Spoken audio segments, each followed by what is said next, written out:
Welcome to Sky Motoring's Journey to the Clouds with me, Alistair Weaver. Over the next few gruelling days, I'll be attempting to drive a Land Rover Discovery 5,000 metres above sea level to the top of the Andes. In the previous episode, I befriended some llama, dodged wild pumas, and slept under canvas in the world's highest vineyard. Coming up, I buy some cocaine, get my ears pierced by a mad German doctor, and launch an assault on the road to 5,000 metres.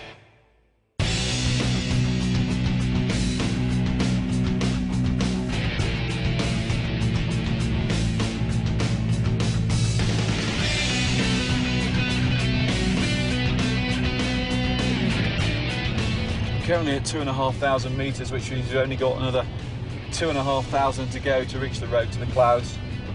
So, drinking lots and hanging tough. Argentina is one of the few places in the world where you can buy Class A drugs in a corner shop. Apparently it helps with the altitude, so when in Rome... Hola, ¿tiene hojas de coco? Sí. ¿Quiere verla? Acá está. We've just been into the local shop here and bought some coca leaves, which you and I in the West call the raw ingredients of cocaine. Even here it's a little bit tenuous as to whether it's legal or not. In Argentina they mix it with bicarb of soda and chew on it, which we're told is a mild stimulus. Might help me get up the mountain, but I'm not sure I'm taking it through customs. And coke wasn't the only thing I bought. While I was here it was time to reach for the book of South American cliches. I am a gaucho. Bring on the mountain.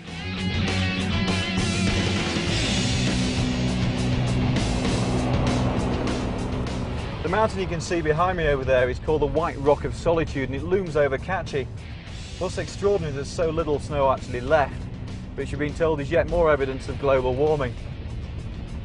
Maybe there are too many 4x4s on the road.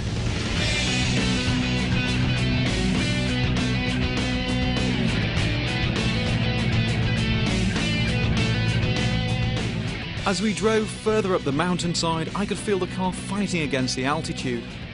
This is an incredibly harsh environment, in which nature always has the upper hand. The two volcanoes you can see behind me there erupted on Christmas Eve 1930, completely destroying the village of La Poma, which has now been moved just a little bit down the valley. But anyway, back to today, and the doc wants to suck my blood. On a trip like this, the biggest threat is from altitude sickness, and the Land Rover doctor was anxious to monitor my progress. Here we go, so you can hold it here. All done? Yeah. In the meantime, I will compare with the oxygen saturation on the finger.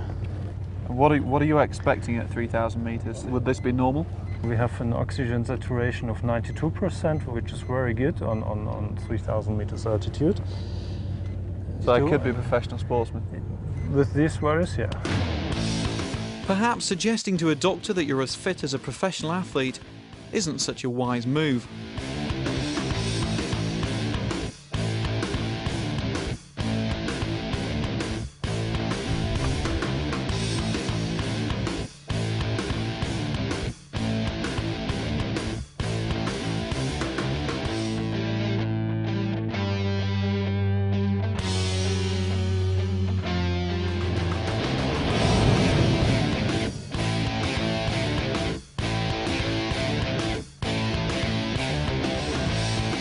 Climbing very quickly now, between 4,000 and 5,000 metres. The car's really grasping for breath, which means I've got to keep some momentum going.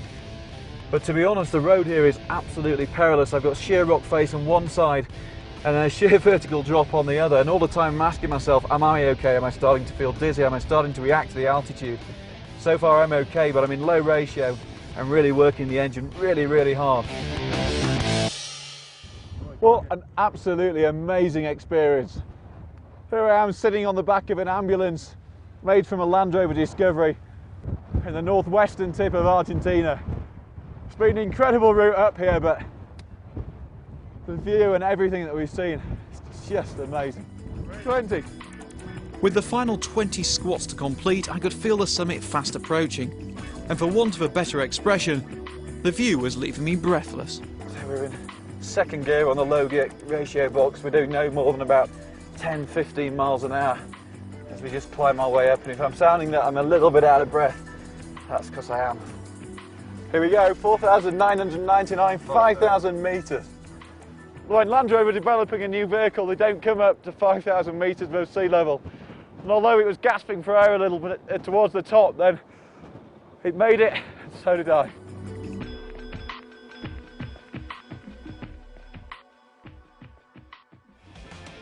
In the next episode, I'm in for a shock when I finally catch up with the inspiration for our journey, the famous train to the clouds. And altitude sickness finally catches up with the crew.